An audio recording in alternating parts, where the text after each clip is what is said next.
વિલસે સૌનું જ્ઞાન, ચાલો રચીએ સૌ સંધાન. વિદ્યાર્થી મિત્રો, સંધાનમાં આપનું સ્વાગત છે. વિષય છે રાજશાસ્ત્ર અને વિષયાંગ છે ભારતના રાજકીય ચિંતકો, એમાં પણ ગોપાલકૃષ્ણ ગોખલે અને લોકમાન્ય બાલ ગંગાધર તિલક. બંને ચિંતકો એ વખતની કોંગ્રેસ સાથે સંકળાયેલા, એક જહાલ અને બીજા મવાળ. બંનેના સાધ્ય એક હતા, સાધનો જુદા હતા. આપણે એટલા જ માટે આજે એમનો તુલનાત્મક અધ્યયન પણ થઈ શકે એટલે સાથે લીધા છે. ગોપાલકૃષ્ણ ગોખલે ગોપાલકૃષ્ણ ગોખલેનો જન્મ 1866 મુંબઈ પ્રાંતના કોલ્હાપુરમાં થયો હતો અને મરાઠી બ્રાહ્મણ હતા. અહીં જ્ઞાતિ એટલું મહત્ત્વનું ફેક્ટર નથી, પણ તેમ છતાંય એક મરાઠી હતા એટલું ચોક્કસપણે કહી શકીએ. સાથે સાથે પ્રારંભિક કારકિર્દીમાં શિક્ષક તરીકે તેઓ જોડાયા. ત્યારબાદ મહાદેવ ગોવિંદ રાનડેની સાથે તેમણે પોતાનું કાર્ય બજાવ્યું છે. ત્યારબાદ પૂનાની ફર્ગ્યુસન કોલેજમાં તેઓ પ્રાધ્યાપક તરીકે જોડાયા અને છેલ્લે આચાર્ય પદે તેઓ નિવૃત્ત થયા 1902માં. ત્યારબાદની સેવાવૃત્તિમાં રાષ્ટ્રીય રંગે રંગાયા અને તેઓ સમાજ સેવા તેમજ રાષ્ટ્રીય સેવામાં પણ અગ્રેસરનો ફાળો એમને આપ્યો. ત્યારબાદ 22 વર્ષની વયે એટલે કે 1888માં મુંબઈ અધિવેશનમાં તેઓ જોડાયા. ત્યારબાદ આપણે જાણીએ છીએ પ્રમાણે 1861ના ધારા મુજબ આપણને એટલે કે હિન્દીઓને સભ્યપદ મળ્યું નહોતું. ત્યારબાદ 1892નો કાયદો આવ્યો. એમાં મધ્યસ્થ ધારા સમિતિમાં એમને ચૂંટવામાં આવ્યા અને અગ્રિમ ફાળો ગોપાલકૃષ્ણ ગોખલેએ એમાં આપ્યો છે. ત્યારબાદ એમની મધુર વાણી અને સ્પષ્ટ વક્તા, સત્યવક્તાને જોઈને પણ એમને પોતાની એક વિનમ્ર વિચારસરણી તેઓ ધરાવતા હતા. સાથે સાથે અંગ્રેજોમાં ખૂબ જ એમને નિષ્ઠા હતી. ગાંધીજીની જેમ જ એમને પણ ન્યાયપ્રિયતામાં વિશ્વાસ હતો. બ્રિટિશરોની ઉદારતા અને ન્યાયપ્રિયતામાં વિશ્વાસ. શરૂઆતના તબક્કામાં ભારતમાં અંગ્રેજો આવ્યા એ વખતે એમણે જે સુવિધાઓ આપી, ખાસ કરીને લૂંટારાઓ, પીંઢારાઓ, ઠગો, આ બધાનો નાશ કર્યો અને સલામતી વ્યવસ્થા, કાયદોની વ્યવસ્થાની જાળવણી કરી. કાયદા સમક્ષ સમાનતા આવી, અંગ્રેજી શિક્ષણ આવ્યું, તાર ટપાલની વ્યવસ્થા, રેલવે, આ બધાને કારણે એ વખતનો એક વર્ગ એવો પણ હતો ભારતીયોનો કે જે અંગ્રેજોથી પ્રભાવિત થયેલો. અને આપણે ત્યાં ગુજરાતમાં પણ એવું થયેલું. દલપતરામે તો કવિતા પણ લખેલી, હરખ હવે તું હિન્દુસ્તાન, ઘણી ઉપકારા ઈશ્વરનો, હરખ હવે તું હિન્દુસ્તાન. એટલે અંગ્રેજો આવ્યા તો ભારતમાં કેટલાક લોકોને એમ લાગ્યું કે હવે ભારતનો વિકાસ થશે, પ્રગતિ થશે અને આધુનિકતા સાથે સંપર્કમાં આવશે ભારતીય લોકો. ગોખલે પણ એમાંના એક. અને અંગ્રેજોની શરૂઆતમાં અંગ્રેજોની નીતિઓથી, એમની કાયદોની વ્યવસ્થાની જાળવણીથી પ્રભાવિત થયેલા. કે બ્રિટિશરોની ઉદારતા અને ન્યાયપ્રિયતામાં એમને વિશ્વાસ હતો. ન્યાયપ્રિયતામાં એટલા માટે કે પેલી વૈજ્ઞાનિક પદ્ધતિ આવી ન્યાયની અંદર કે ગુનો સાબિત થાય તો જ સજા થાય, સરખા ગુનાની સરખી સજા કરવામાં આવતી અને એક જ ગુના માટે 2 વાર સજા નહીં કરવાની નીતિ. સાથે સાથે વૈજ્ઞાનિક પદ્ધતિથી ગુનેગારને પણ પોતાનો બચાવ કરવાની તક આપવાની. વકીલ સાહેબો રજૂઆતો કરે, પુરાવા અને સાક્ષીઓ તપાસવામાં આવે અને પછી ન્યાય આપવામાં આવે. આ પદ્ધતિથી એ વખતના શિક્ષિત લોકો પ્રભાવિત થયેલા. ગોખલે પણ એમાંના એક. અને અંગ્રેજોની ઉદારતા અને ન્યાયપ્રિયતામાં એમને વિશ્વાસ શરૂઆતના તબક્કામાં દ્રઢ થયેલો. ભારત અને બ્રિટનના સહયોગમાં વિશ્વાસ, પણ બ્રિટિશ શાસકોની સામ્રાજ્યવાદીની નીતિ જે હતી એની નિર્ભય આલોચના એમણે કરેલી એ વખતે કે જો ભારત અને બ્રિટનનો સહયોગ થશે તો ભારતીયોને લાભ થશે, ભારતીયો આધુનિકતાના સંપર્કમાં આવશે, અંગ્રેજી ભાષાને કારણે વિશ્વમાં જે જ્ઞાન પડ્યું છે એ ભારતીય ભાષાઓમાં આવશે અને ભારતના લોકોને એનો લાભ થશે, મુક્તિ મળશે, લોકશાહીના સંપર્કમાં આવશે, માનવ અધિકારોના સંપર્કમાં ભારત આવશે. આ બ્રિટિશરોને કારણે આ જે લાભો થવાના છે કે થઈ રહ્યા હતા એ સમયે, એનાથી ગોખલે પ્રભાવિત હતા. સાથે સાથે અંગ્રેજોની જે સામ્રાજ્યવાદી નીતિ હતી એની એ ડર્યા વગર એ વખતે ટીકા પણ કરતા. સામ્રાજ્યવાદી નીતિ એ છે વિદ્યાર્થી મિત્રો કે એક રાજ્ય બીજા રાજ્યને જીતી લે અને એનું આર્થિક શોષણ કરે, તો એ જ વિજેતા રાજ્યને સામ્રાજ્ય કહેવાય. બ્રિટન સામ્રાજ્ય હતું કારણ કે એણે ભારત જેવા અનેક દેશોને જીતી લીધા હતા અને ત્યાંથી પુષ્કળ કાચો માલ સસ્તો લેવામાં આવતો, તૈયાર થયેલો પાકો માલ વેચવામાં આવતો અને માત્ર આર્થિક શોષણ નહીં, રાજકીય અને સાંસ્કૃતિક શોષણ પણ થતું. આને કારણે આ જે શોષિત પ્રજા હતી એનો ઉદ્ધાર થતો નહીં.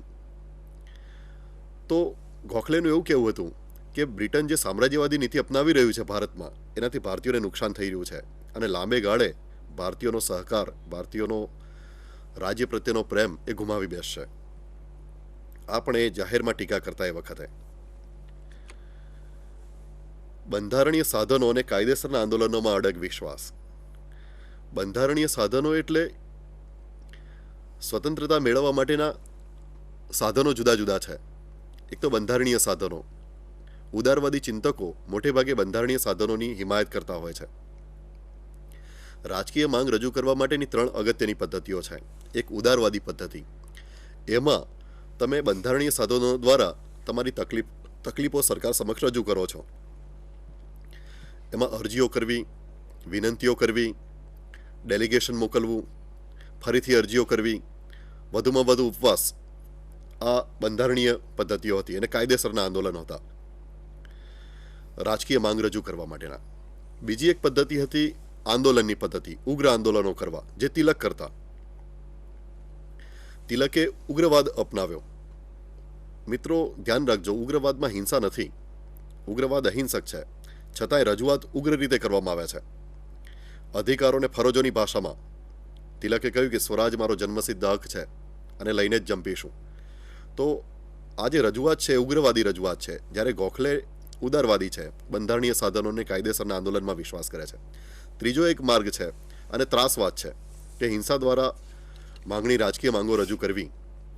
જેની સામે થાય છે એ લોકો એને ત્રાસવાદ કહે છે, જેના તરફથી કરવામાં આવે છે એ લોકો એને ક્રાંતિકારીઓ કહે છે કે ક્રાંતિકારી પદ્ધતિ છે અને એમાં હિંસા રહેલી છે. તો આ 3 પદ્ધતિઓ એક સાથે એ વખતે ચાલતી.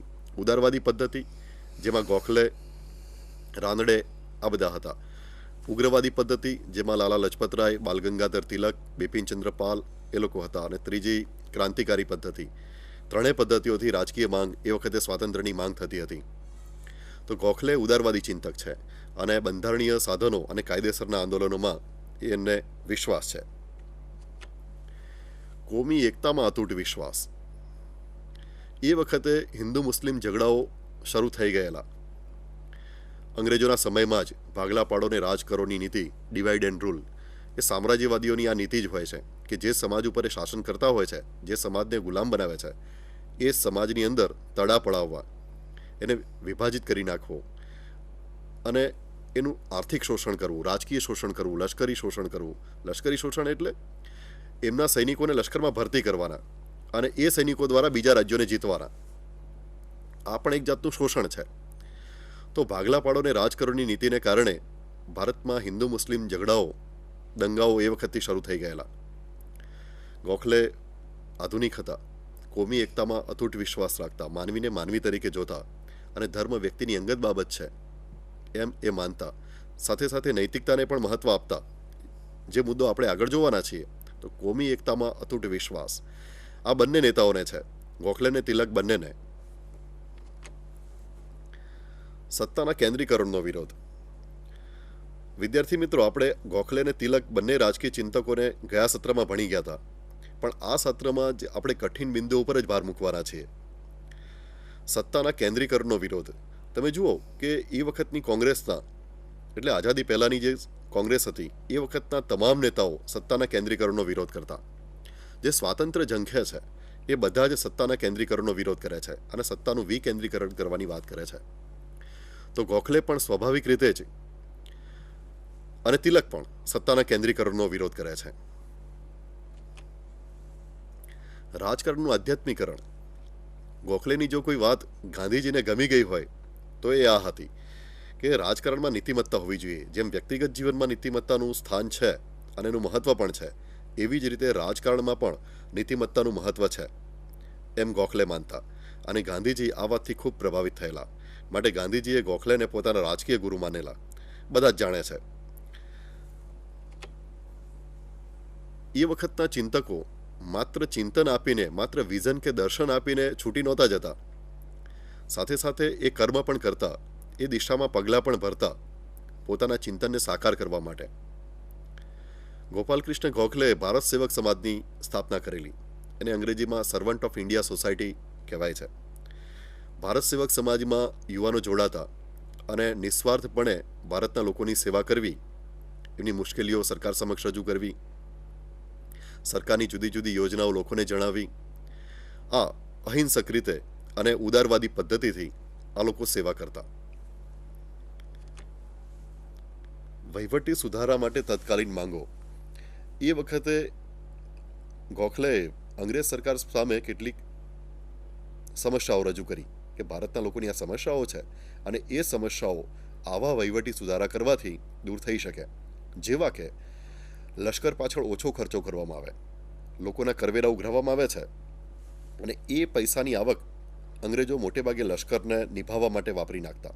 તો એની જગ્યાએ સફાઈ, શિક્ષણ એની પાછળ ખર્ચાય, સ્વાસ્થ્ય, શિક્ષણ અને સફાઈ પાછળ પૈસા ખર્ચાય અને લશ્કર પાછળ ઓછા ખર્ચાય, એ માટેની એમણે માંગ કરેલી અને બહુ અગત્યની હતી. આ માંગનો ઉલ્લેખ અત્યારે એટલા માટે કરીએ છીએ કે કોઈ પણ રાજકીય ચિંતકના ચિંતનમાં કેટલાક તત્વો એવા હોય કે જે અકાટ્ય હોય અને શાશ્વત હોય. એ આજે પણ એટલા જ પ્રસ્તુત છે. ભલે સરકાર આપણી આજે લશ્કર પાછળ વધારે ખર્ચો નથી કરતી, પણ ક્યાં વધારે ખર્ચ કરવો જોઈએ, જો આપણે આઝાદ થઈએ તો આપણે ક્યાં વધારે ખર્ચ કરીએ, એ વખતના ચિંતકોએ રજૂ કરતા. અને આ તત્વ આજે પણ એટલું જ પ્રસ્તુત બનતું જાય છે.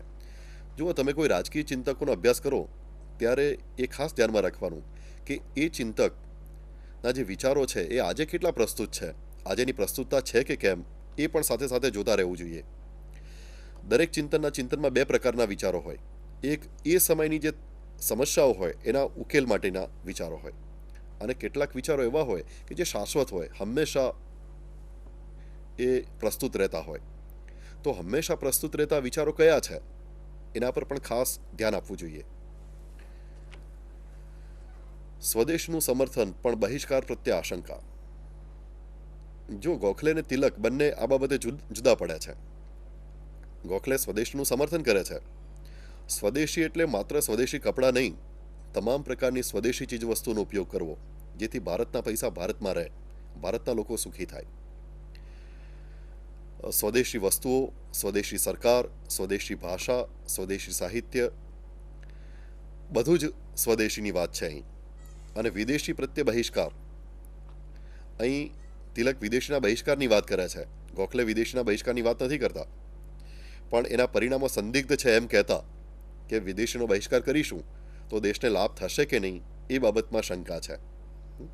વિદેશી વિચારો, લોકશાહી આવી, અંગ્રેજી ભાષા આવી, રેલવે આવી, તાર ટપાલ આવી, વિદેશી સરકાર પાસેથી પણ એડમિનિસ્ટ્રેશન શીખ્યા એ વખતના લોકો. તો આનાથી ભારતને લાભ થયો છે એમ માનતા ગોખલે. એટલે કહેતા કે વિદેશીના બહિષ્કારથી લાભ થશે કે કેમ એ બાબતમાં શંકા છે, પણ સ્વદેશીના સ્વીકારથી તો લાભ ચોક્કસ છે. માટે સ્વદેશીનું સમર્થન કરતા પણ વિદેશીના બહિષ્કારને એ ટેકો આપતા નહીં. વિદેશીના બહિષ્કારનું જે આંદોલન ચલાવેલું તિલક અને ગોખલે સમકાલિક હતા, તો એને એમણે ટેકો આપેલો નહીં, વિદેશના બહિષ્કારને. સ્વદેશનું સમર્થન કરતા. સ્વશાસનની ધારણા. અહીં ગોખલે અને તિલક ફરીથી પાછા જુદા પડ્યા છે. શરૂઆતના તબક્કામાં ગોખલે એમ માનતા કે સ્વશાસન એટલે અંગ્રેજો ભારતમાં રહે અને ભારતના લોકોને આઝાદી મળે. જેવી બ્રિટનના લોકોને આઝાદી મળી છે, બ્રિટિશ લોકો એમના દેશમાં જેટલા સ્વતંત્ર છે એટલા ભારતીય લોકો ભારતમાં સ્વતંત્ર રહેવા જોઈએ. એનું નામ સ્વશાસન. પણ અંગ્રેજો સાથે સાથે રહે ભારતમાં, કારણ કે એનાથી ભારતીયોને લાભ થશે. અંગ્રેજો પાસેથી ઘણું શીખવાનું છે એમ શરૂઆતના તબક્કામાં ગોખલે માનતા. જોકે પાછળથી એમને ભ્રમ નિરસન થયેલું કે સંપૂર્ણ આઝાદી, એ વખતે તિલક પૂર્ણ સ્વાતંત્ર્યની વાત કરતા, પૂર્ણ આઝાદીની વાત કરતા, મુકમ્મલ આઝાદી જેને કહેવાય એની વાત કરતા. જ્યારે બીજી બાજુ માવાડવાદી ચિંતકો સંપૂર્ણ આઝાદીની વાત શરૂઆતના તબક્કામાં નહોતા કરતા. અને ઉદાહરણ આપતા કે જેવું કેનેડાના લોકોને સ્વાતંત્ર્ય મળ્યું છે, જેવું ઓસ્ટ્રેલિયાના લોકોને, ન્યૂઝીલેન્ડના લોકોને સ્વાતંત્ર્ય મળ્યું છે અંગ્રેજોના શાસન હેઠળ, એવું જ સ્વાતંત્ર્ય ભારતમાં મળે. જોકે એ વખતની કેનેડાની, ઓસ્ટ્રેલિયાની અને ન્યૂઝીલેન્ડની સ્થિતિ જુદી હતી. ત્યાં મોટાભાગના નાગરિકો અંગ્રેજ છે, એ બહુ મહત્વની વસ્તુ હતી. જ્યારે ભારતમાં તો અંગ્રેજો માત્ર શાસન કરવા જ આવ્યા હતા, સ્થાયી નિવાસ એમણે કર્યો નથી. ત્યારે કેનેડામાં, ન્યૂઝીલેન્ડ અને ઓસ્ટ્રેલિયામાં તો આજે પણ એમનો સ્થાયી નિવાસ છે. એટલે એ બાબત ધ્યાન બહાર રહી ગયેલી એમના. અને એવા જ સ્વાતંત્ર્યની માંગ કરતા કે જેવું કેનેડા, ઓસ્ટ્રેલિયા અને ન્યૂઝીલેન્ડને મળ્યું છે એવું ભારતને પણ મળે. અને અંગ્રેજો રહે છતાંય ભારતને સ્વતંત્રતા મળે, ભારતના નાગરિકોને એટલી સ્વતંત્રતા મળે જેટલી બ્રિટિશ નાગરિકોને બ્રિટનમાં મળી છે, એવી એ વાત કરતા. આગળ કહ્યું એમ એ બાબતમાં પાછળથી એમને ભ્રમ નિરસન થયેલું. લોકમાન્ય બાલ ગંગાધર તિલક, અડિયોલ સાહેબ આપણને એમના જીવન વિશે થોડીક વાતો કરશે. લોકમાન્ય બાલ ગંગાધર તિલકનો જન્મ 1856માં કોંકણના રત્નાગીરીમાં થયો હતો. આ એમનું શરૂઆતના જીવન બાદ ગોખલેની જેમ જ એ પણ પ્રાધ્યાપક તરીકે ફર્ગ્યુસન કોલેજમાં જોડાયા હતા.